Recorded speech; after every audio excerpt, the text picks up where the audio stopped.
If you know that you are a part of a program that is temporary, why are you creating permanency without taking care of the basics, which is your citizenship? I just got into a very intense conversation with a loved one about TPS. It amazes me. It's not that I don't care about these people that are being deported, but there's an element of responsibility here. And we're not going to blame Trump for this. We're not going to blame the American citizens who voted for America. Okay? If you have been here for years, why haven't you done anything to slide into a green card situation? Why haven't you taken the proper steps to become a naturalized citizen? Why is the onus only on the American government? Today's episode of React with Mrs. X, Haitians are saying America is their home. They don't deserve the revocation of their TPS. They are saying they bailed America. They have come to America. They have put money into America's system, and now they are revoking them. They are deporting them. Guys, if you have watched this far, please just continue watching, because you will see how these Haitians are. They have come to the internet. They are crying that America is indeed their home, that they have left other countries, decided to settle in America, and now they are deporting them. If you are new to my channel, please don't forget to subscribe. And if you are returning, welcome back, because on this episode we are going to see how Haitians are saying they don't want to go. They entered America legally and they are deporting them. Continue watching with me and see. And Haitian, they work hard. They're always on time at their work. They don't take no days off, no days out. They're always there. And we built America. So I don't know what's going on. Several months The later. Trump administration is planning a major crackdown on Haitian immigrants. Yesterday, more than 300,000 Haitians lost their temporary protected status in the U.S. after a Supreme Court ruling last month. Now, sources tell ABC News ICE is ramping up plans to ramp up operations to arrest and deport them. As of Monday, potentially hundreds of thousands of immigrants who were lawfully present in the country for years are now finding themselves out of a job and susceptible to deportation. That's after the Supreme Court paved the way in June for the Trump administration to end temporary protected status for Haiti and Syria, saying that the decision to end it is not reviewable by a judge. Now, so far, the administration appears to be poised to ramp up enforcement operations targeting Haitians. One source familiar with the situation telling ABC News those potential plans could still change. But in the meantime, Haitian communities across the country are now on edge in court. Attorneys argued that the decision to end protections was based partly on racial animus, and they pointed to several claims that the president and vice president have made about Haitians as an example, including the false claims that they were eating pets in Springfield, Ohio.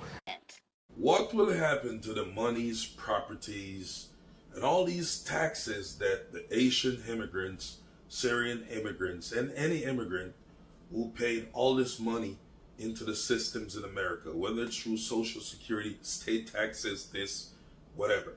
They paid into a lot of different things, okay? Now that their work permits have expired, okay, they can no longer work. They poured millions of dollars into the system. What will happen to their money? A lot of properties will get dismantled.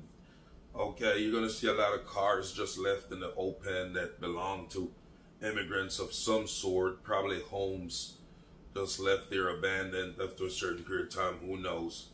Just a complete chaos, misery, property gone here, this gone there, a lot of stuff. What will happen to all those?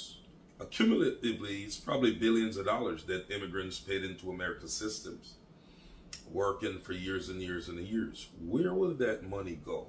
Who benefits from that money? Will the immigrants who place the money get those money back? Will the Social Security says, you know what, immigrant, we no longer want you in America. We know you paid X amount into the system. Here's a check. Bye. Have fun back at your homeland. Or the states, the states could be, paying into state taxes. Hey, immigrant XYZ, we know you paid a lot into state taxes. Here's a check. We know you're going home. You're probably going to use this money or could use this money. Have fun. It was nice while it lasted. Here's a check from all the money you put into the state taxes.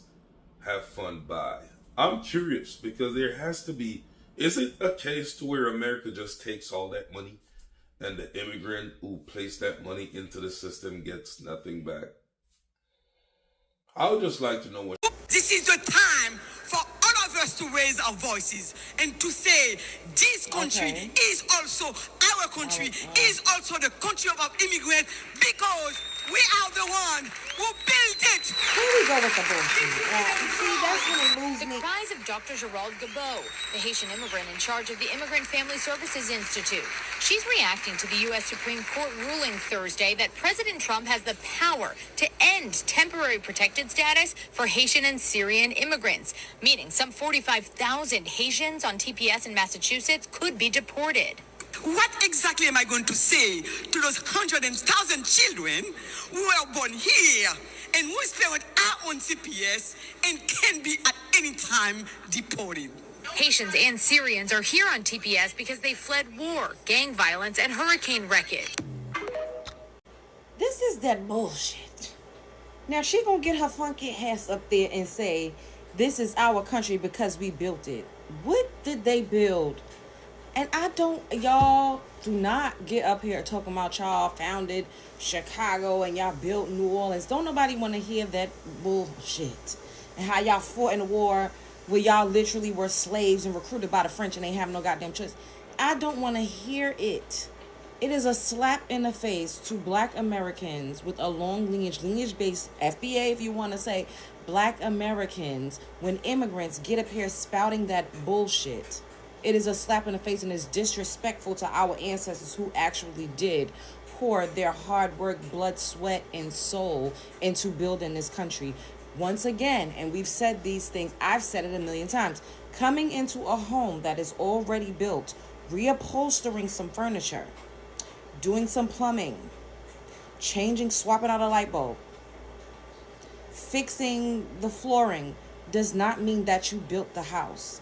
Coming to a dinner that's already been serving food, restocking some groceries, cleaning the dishes does not mean that you built the table or provided the food. Like, I'm going to need immigrants to stop the bullshit. And at the end of the day, if you guys, I think I saw Sister Bridget, shout out to Sister Bridget. I looked at the comments in this video and she said either they were fighting the war in 1802 or 1804, or they were over here in the USA building the United States of America. You can't have it both ways. This is not Burger King. You can't have it your way. Pick a side and stick beside it and stay there. You all were not over here building the entire country of the USA, especially when you started coming over here a good decade ago for temporary protection status. When you came over here for temporary protection status in the 20 goddamn tens, you wasn't building it. If Johnny had 5 apples, bitch. So when y'all came over here because of a hurricane or some natural disaster, a few some odd years ago, we're talking about in the new millennia, y'all built America. The Syrian people that came over here in modern day times, escaping a war-torn country, built America when they came over here. I'm gonna need y'all to stop the lying, stop the grifting, and just say that you don't want to go back to your country. Just say that. But to say, oh, we built this country, ma'am, whoever that lady is, your accent is as thick as a bowl of cold grits. You didn't build a motherfucking thing in the United States of America. You probably just got here yesterday with that thick ass accent. You are not even Americanized enough to be sitting up here saying, we built the country, if you don't sit your funky ass down. And this is what we talk about when we say that you were constantly colonizing and co-opting the plight of Black Americans. And it's disrespectful because you're disrespectful because you're simultaneously ethnically erasing us and our ancestral lineage. And we're not going for that shit. Now, if y'all built America, go and build your own countries. Isn't that so simple? Isn't that so? That's so simple. If y'all are so great, y'all built a first world country. You have a whole country that's run by you. Everybody there look like you. You're not living next door to anybody oppressing you. You ain't got no systemic nothing. It should be a breeze and a cakewalk. Now y'all got money, y'all got resources, y'all got degrees, y'all have skills. It should be a cakewalk if y'all built a first world country to go home and rebuild yours. What y'all think about this? Spread love is the Brooklyn. Haitians built the United States of America. And people left. And it's getting worse. 80% of the community, they already left. They say many Haitians left town out of fear of deportation after a Supreme Court ruling that allows their temporary protected status. What's going on? You guys are upset that Haiti has been on TPS for the last 16 years. El Salvador is still on temporary protected status, and they've been on it for 25 years. Can someone please explain that? News of the Supreme Court's decision rippled through members of South Florida's Haitian community gathered at Miami City Hall to protest the city's agreement with Immigration and Customs Enforcement. All of these battles are intertwined. My people, they can't go back. It's real. The reality in Haiti is real. In a 6-3 vote, the Supreme Court gave the Trump administration the green light and temporary protected status for more than 250,000 Haitians. There is no grounds for terminating Haiti TPS based on the country conditions inside Haiti. This is absolutely absurd. But with the State Department Level 4 do not travel advisory still in place for Haiti, TPS Haiti advocates say the Supreme Court's decision is cruel. They described forced deportations to the gang-riddled nation like a death sentence. I would not say we would likely going back. We're gonna stick together. We're gonna keep on fighting. The battle is not over. My mom works at a nursing home, and today was her day off. But she got a phone call this morning from her manager asking her if she could come in because they're short-staffed. And they're short-staffed because of them revoking TPS. So anyone who was under TPS not allowed to work in the United States anymore. There's so many Haitians I know across the United States that are working in healthcare. You know, when she told me this, it really just hit me like, wow, this is actually real. This is actually happening. This is actually affecting people. Like, it's not something you read in the news and it's like, okay, no, like, this is real life. And it's not even just the workers' lives that are changing, it's also the clients that are losing like their caregiver that they trust and, you know, they've been with for years, and all the families like who have to figure out like what comes next. Yes, I know it was temporary. I get it. Before someone comments, a smart ass comments, it's temporary for a reason. But you know, whatever your views are on immigration, it's hard not to feel for, if you have empathy at least, it's hard not to feel for people's lives who are just gonna be flipped upside down. This year has been a whole new year of bravery for me. I left the US after 16 years of being on TPS and moved to Mexico by myself. Well, with my cat Seltzer. Goodbye, America. Goodbye, America. Goodbye, America. Woo! Now I have a whole new life to explore here in Mexico. And one of the big reasons why I was motivated to leave the US is because I wanted to travel and see the world. And when you're on TPS status, you can't go anywhere. But so far, I've gotten to explore my new home. And recently, I got to explore France. And when you have a weaker passport, traveling isn't as easy as just booking a trip. I have to secure a visa or maybe sometimes multiple visas for just one trip. So my journey to see the world will be slower than others, but I don't mind it one bit. I'll see the places I need to see at the time when I need to see them. I just turned 28 and I want to continue to be brave, to do the scary thing. Like, I want to go paragliding in Medellin, and even though it's terrifying to me, I want to do it. I'm going to go to the Amazon forest even though I'm afraid of frogs, lizards, spiders, scorpions, and frogs. Again, if I'm not brave, I can't live the life that I want to live. So here's to a brave 28, to putting myself out there, to conquering my fears, to risking it all, to speak up, to be loud about the things that bring me joy and the things that makes me angry, to not being afraid to take up space online or offline. So whatever is weighing on your chest, you already know what you want to do. And if fear is what's holding you back from doing, if you don't want to get deported, come here legally. They did. The Haitians that are living in Ohio that make up 25% of Springfield, Ohio's population, they came here legally. They came here legally under temporary protected status, which is a program that helps people from dangerous countries come to the US and try to live a better life. And I keep seeing people in the comments, once you tell them that they're not illegal, they say, well, the T stands for temporary, okay, and the P stands for protected. Guys, I'm sick. I shouldn't even have to make this video. I had to jump on because I'm so annoyed. Temporary could mean one day, but temporary could also mean 20 years. The reason why we need to talk about the P, which is protected, is because the temporary is dependent on if those people are safe in their home country. They are not. That's the whole premise of TPS. The Haitians that make up 25% of Springfield and are scattered throughout Ohio, who are now at risk of deportation and are wearing ankle monitors, at risk of being brutally deported or put into detention centers, they came here legally. They are legally here.